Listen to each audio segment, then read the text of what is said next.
Em meados dos anos 90, uma época em que a internet estava dando seus primeiros passos em direção ao uso doméstico, e claro, não existiam mídias sociais, havia uma princesa que usava o seu perfil público para chamar a atenção das pessoas para causas humanitárias que eram completamente esquecidas e algumas delas até marginalizadas e estigmatizadas. Também era uma época em que a realeza costumava manter uma certa distância dos seus súditos. Como esperado, as atitudes da princesa provocaram um impacto enorme, tanto para o bem como para o mal.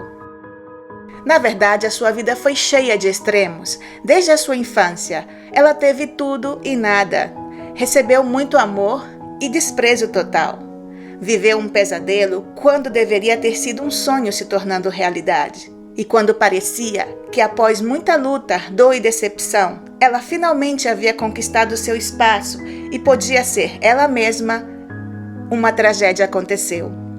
E o mundo ficou chocado pela sua súbita morte. E todos os que a amavam foram obrigados a lamentar o seu falecimento repentino. Hoje, ela é a protagonista deste vídeo. Vamos tentar resumir a curta, mas intensa vida de Diana Spencer, a princesa do povo. E se você gostar, dê um like e compartilhe este vídeo. E se ainda não estiver inscrito, assine o canal, para que eu possa continuar trazendo a você histórias reais que merecem ser contadas. Diana Frances Spencer nasceu no dia 1 de julho de 1961, em Sandringham, Inglaterra. A família Spencer era uma das mais aristocráticas do país. Diana era a quarta filha de John Spencer, que viria a se tornar o 8º conde Spencer, e a sua esposa Frances Spencer. Dizem que o casamento nunca foi muito feliz. Talvez pelo fato de que houvesse uma diferença de 12 anos, ou simplesmente pela falta de compatibilidade entre os dois. Mas o fato é que a relação entre eles ficou muito abalada quando John, o terceiro filho e primeiro menino, morreu subitamente algumas horas depois do seu nascimento. Cerca de um ano depois, nasceu Diana, mas o seu pai esperava muito outro menino, e ele ficou decepcionado. Chegou até a enviar sua esposa a um hospital para tentar identificar o problema que havia com ela. Este acontecimento foi muito constrangedor para ela, e isso foi o que mais contribuiu para o fim do relacionamento. Diana foi crescendo e sofria muito com as brigas constantes dos seus pais. A situação só se apaziguou em 1964, quando Charles Spencer nasceu. Agora o conde tinha um herdeiro. Ainda assim, a separação era inevitável, e em 1966, os dois se separaram após Frances tornar público o seu caso com um empresário. E no ano de 1969, quando Diana tinha 8 anos, o divórcio aconteceu. Durante o processo, a guarda foi dividida, sendo que Diana e Charles ficaram com a sua mãe, e as suas irmãs mais velhas ficaram com seu pai. No Natal, quando a família toda se reuniu, John Spencer impediu a mãe de levar as crianças. Ao longo do processo, a mãe de Frances testemunhou contra a própria filha, por conta do seu caso extraconjugal, e assim, a guarda de todas as crianças ficaram com o seu pai. Essa conturbada infância afetou a pequena Diana, que se tornou muito tímida e insegura.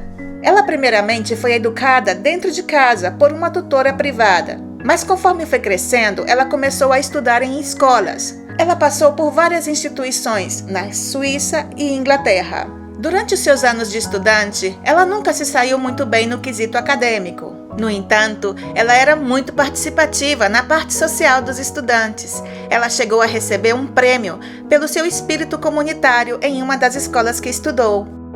Outro ponto forte de Diana era o seu talento para as artes, principalmente música e dança. Ela era uma excelente pianista e também foi uma ótima esportista. Praticou tênis, salto ornamental, hóquei. Ela também adorava natação e mergulho. Enquanto isso, a família real estava preparando o príncipe Charles para se tornar um rei excelente. Mas a vida amorosa do herdeiro ao trono estava deteriorando a imagem da realeza britânica. Havia um medo de que Charles seguisse os mesmos passos do seu tio-avô, o rei Eduardo VIII, que renunciou à coroa para se casar com Wallis Simpson, uma americana divorciada. Charles era considerado o solteiro de ouro na época, e havia uma grande expectativa de que ele escolhesse uma boa esposa. Mas as namoradas não foram capazes de resistir à pressão da mídia a qual elas foram submetidas, ou em outros casos, não eram boas candidatas para se tornarem a futura rainha do Reino Unido. Havia uns claros requisitos que preencher. Ela tinha que ser doce, ter classe e elegância, ser virgem e jovem, para que, entre outras coisas, não tivesse um passado conturbado. Apesar de ter tido muitos casos, havia uma mulher especial para Charles, que não contava com a aprovação da rainha Elizabeth, que considerava que ela tinha muito passado. O seu nome era Camilla Rosemary. O príncipe Charles se apaixonou intensamente por ela, e eles mantiveram um genuíno caso de amor que parecia ser um refúgio para o príncipe. As origens desse relacionamento não são muito claras. A mais difundida é que eles se conheceram durante um jogo de polo em 1970. Charles nunca tomou a decisão de pedir Camilla em casamento. E apesar da intensidade dos seus sentimentos, a relação tomou uma direção diferente. Em janeiro de 1973, Charles partiu para passar 8 meses em serviço militar no exterior, e assim os dois se distanciaram. E em julho daquele ano, Camilla casou-se com o seu ex-namorado, Andrew Parker Bowles, que também era amigo de Carlos, que ao saber do noivado dos dois, ficou totalmente devastado e decepcionado. Acabou se distanciando dos dois. Dizem que essa separação também foi influenciada pela própria família real. Em meados dos anos 70, a sua busca estava se tornando cada vez mais desesperada e complicada. Ele não encontrava alguém que lhe atraísse como Camilla. Ele teve uma série de relacionamentos rasos e casos isolados. E isso era exatamente o que a família real queria evitar. Que Carlos se apaixonasse por alguém que não estivesse apto para o casamento do ponto de vista real. Por isso, os seus familiares apresentavam a ele aquelas candidatas que consideravam ideais, com a esperança de que elas cativassem o príncipe. Em 9 de junho de 1975, Albert Spencer, o 7º Conde Spencer e avô de Diana, faleceu. Portanto, o seu pai herdou o título, tornando-se o 8º Conde Spencer, e assim seus filhos receberam títulos oficiais. Diana seria conhecida agora como Lady Diana Spencer, ou Lady Di. No ano de 1977, a irmã mais velha de Diana, Sarah, e o príncipe Charles começaram a namorar. Nessa época, Diana era uma estudante de 16 anos e, graças ao namoro da sua irmã, ela conheceu o príncipe, que era 13 anos mais velho do que ela. Diana cresceu e se tornou uma jovem linda, e ainda que a sua personalidade fosse tímida e sensível, quando terminou seus estudos em 1978, ela se mudou para Londres, vivendo num apartamento que dividia com 2 amigas, e ao contrário da maioria das nobres da sua idade, ela buscava independência e liberdade. Fez um curso de culinária e procurava empregos para não depender do dinheiro dos seus pais, e acabou se tornando professora do Jardim da Infância, numa prestigiada escola de Londres. Ela gostava muito de crianças e sempre lembraria disso como uma etapa muito feliz da sua vida. Depois de um tempo juntos, Charles e Sarah terminaram. E no verão de 1980, Charles e Diana se encontraram durante um jogo de polo, no qual ele estava participando. Depois desse breve encontro, ele começou a vê-la de forma diferente. Afinal, agora ela era uma mulher adulta, e a partir daí o príncipe começou a cortejar Diana e a pensar seriamente nela. A relação progrediu de verdade quando ele a convidou para passar um fim de semana no iate real Britannia. E em novembro desse mesmo ano, ele a convidou para passar outro fim de semana juntos, desta vez no castelo de Balmoral, com o objetivo principal de apresentá-la para sua família. Aparentemente, a rainha Elizabeth ficou encantada com a jovem. Afinal, ela era bonita, gentil e doce. A rainha conseguia ver nela uma futura rainha consorte perfeita para o Reino Unido.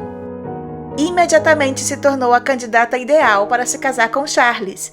E mesmo havendo uma diferença de idade de 13 anos, a sua juventude foi considerada uma vantagem devido à questão da maternidade. Ela tinha uma ascendência e passado aceitáveis, o que era outra vantagem importante. Mas à medida em que Diana se aproximava do círculo real, ela percebeu que outra pessoa já estava lá. Camilla Parker Bowles. Mesmo que Charles tenha se distanciado dela, depois de algum tempo, eles voltaram a ser amigos.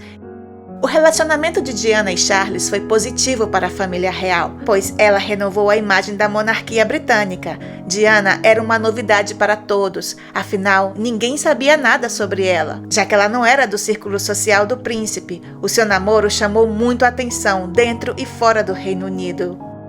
Num certo dia, um fotógrafo conseguiu tirar uma foto dela enquanto ela trabalhava na creche. Diana vestia uma saia sem anáguas e, pela posição do sol, a silhueta das suas pernas pôde ser vista através da saia.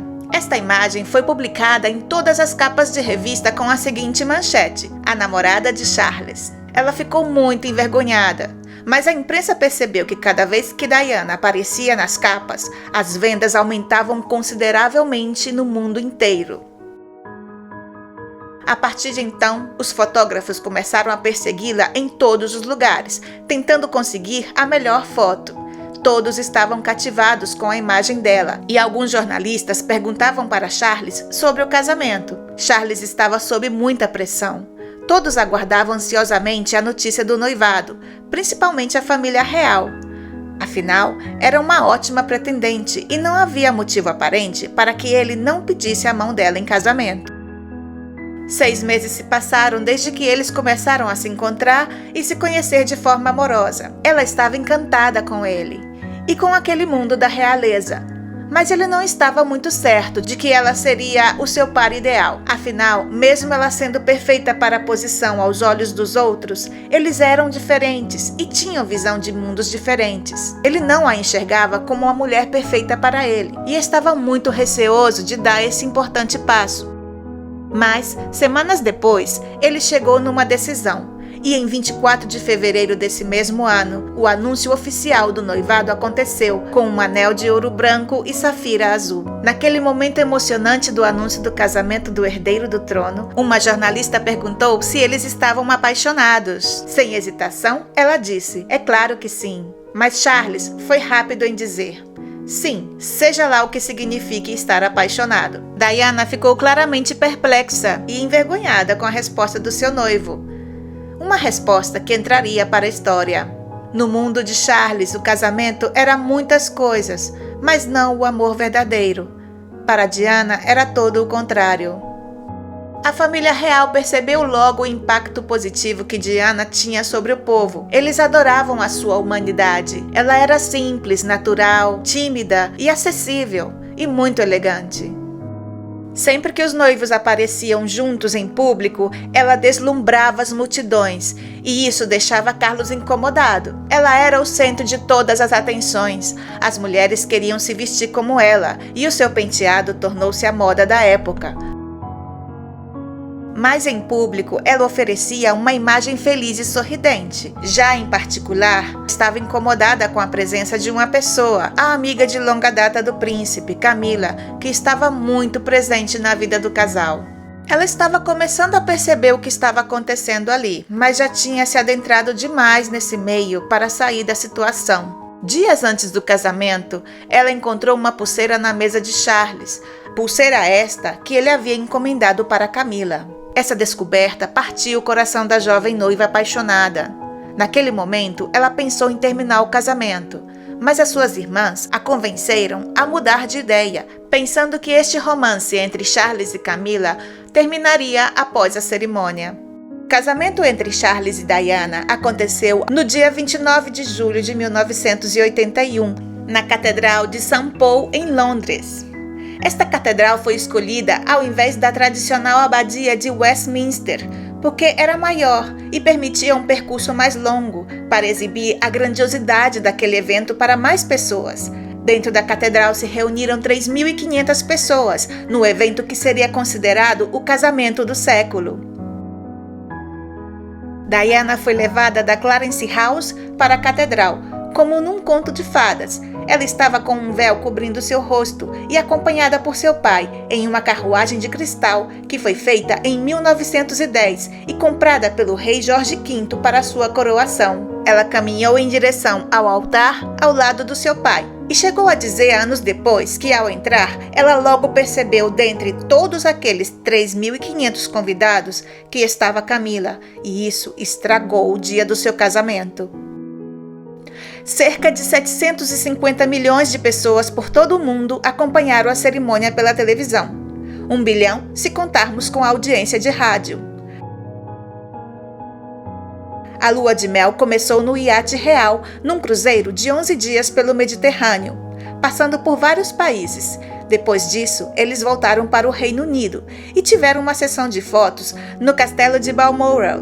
Essa lua de mel foi, na verdade, bem infeliz para Diana. Afinal, ela descobriu várias fotografias de Camila que caíram do diário dele e também descobriu que ele usava umas abotoaduras que foram um presente dela. O ambiente da realeza era péssimo para a saúde de Diana. A sua bulimia, da qual ela vinha sofrendo antes do casamento, aumentou e todos estavam percebendo que ela estava perdendo muito peso. O casamento não funcionaria melhor durante os anos seguintes para a nova princesa de Gales. Ela foi percebendo que o seu marido não a amava e que só havia espaço para Camila. Essa conclusão fez com que Diana caísse em uma depressão profunda e esteve nas mãos de psicólogos e psiquiatras para tentar melhorar.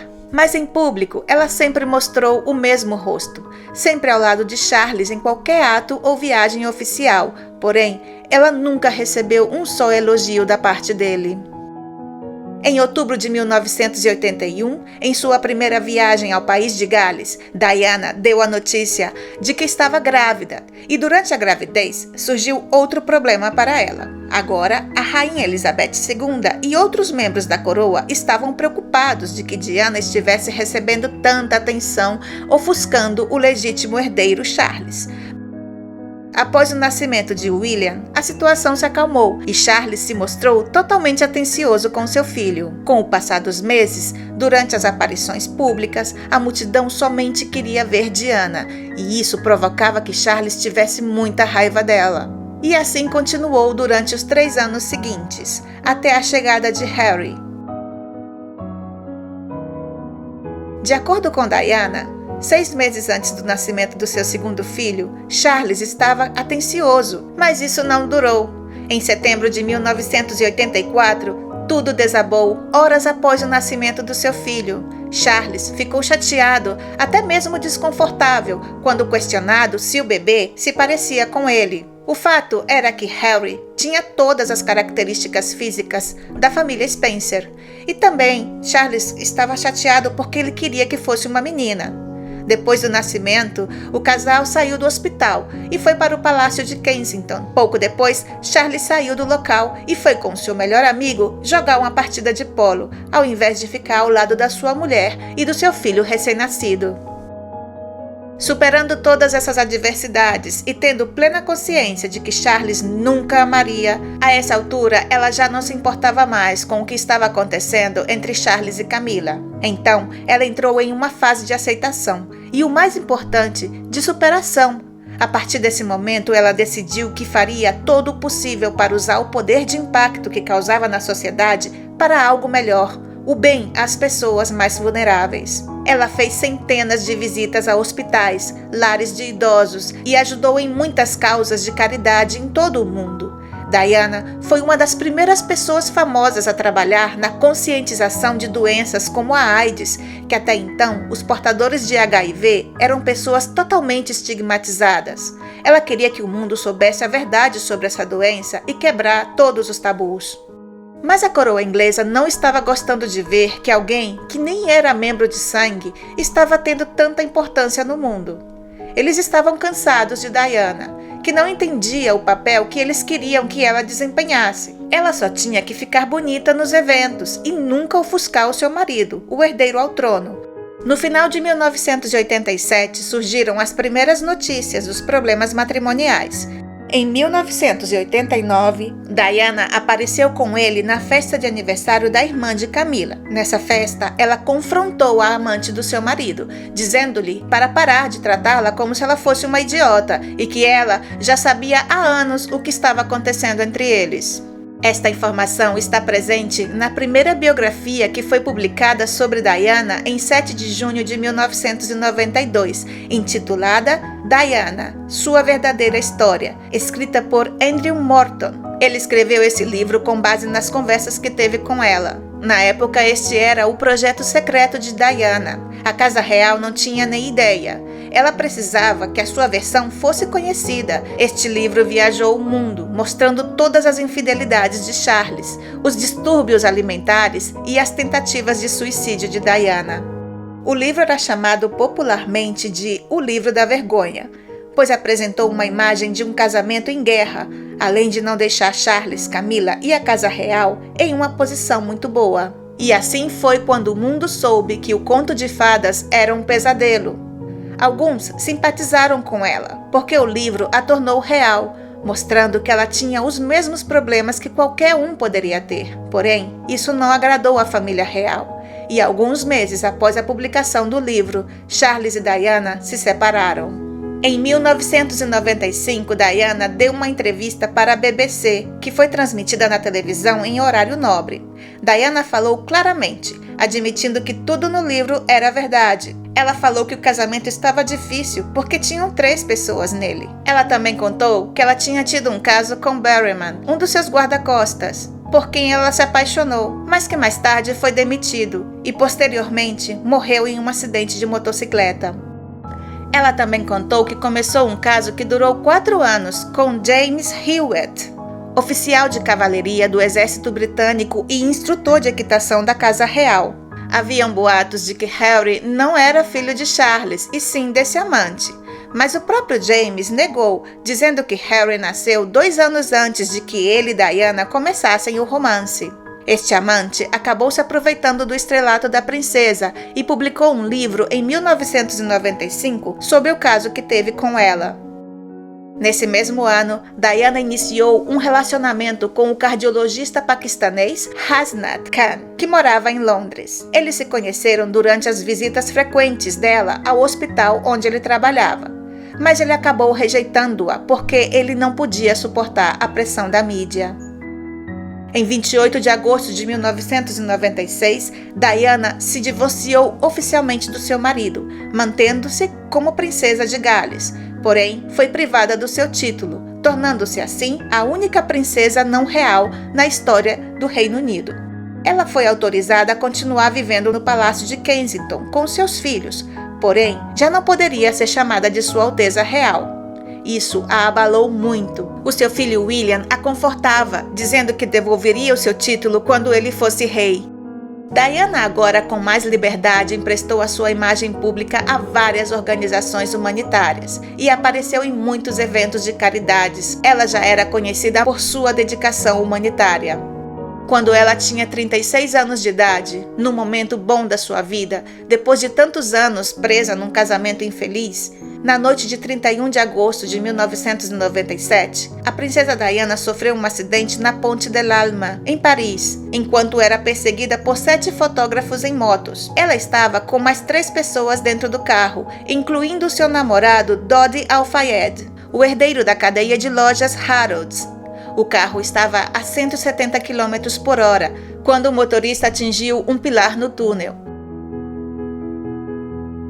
Dos 4 ocupantes do veículo, somente o guarda-costas sobreviveu. Ele também era o único que usava o cinto de segurança no momento do acidente. O motorista do veículo e Dodi Al-Fayed morreram na hora.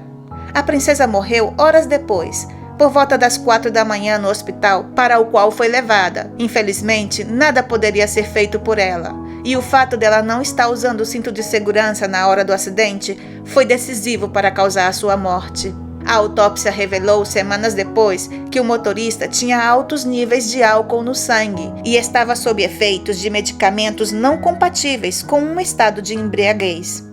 O mundo ficou chocado com a morte de Lady Di, e milhões de pessoas haviam depositado buquês de flores, ursos de pelúcias, velas e cartas de condolências na frente dos palácios de Kensington e Buckingham. A Casa Real não estava preparada para algo assim, afinal, nunca havia morrido uma princesa não real numa situação como essa. O protocolo nessa situação não estava muito claro. No princípio, a rainha ignorou o acontecido, pensando que, como ela já não era da realeza, não tinha que preparar nenhum funeral de estado. Mas a pressão do povo foi massiva, e a cada dia que passava, não entendia por que a rainha não se pronunciava ante a perda da sua amada princesa. No final, a rainha cedeu à pressão. Decidiram realizar um funeral especial para alguém que era muito especial.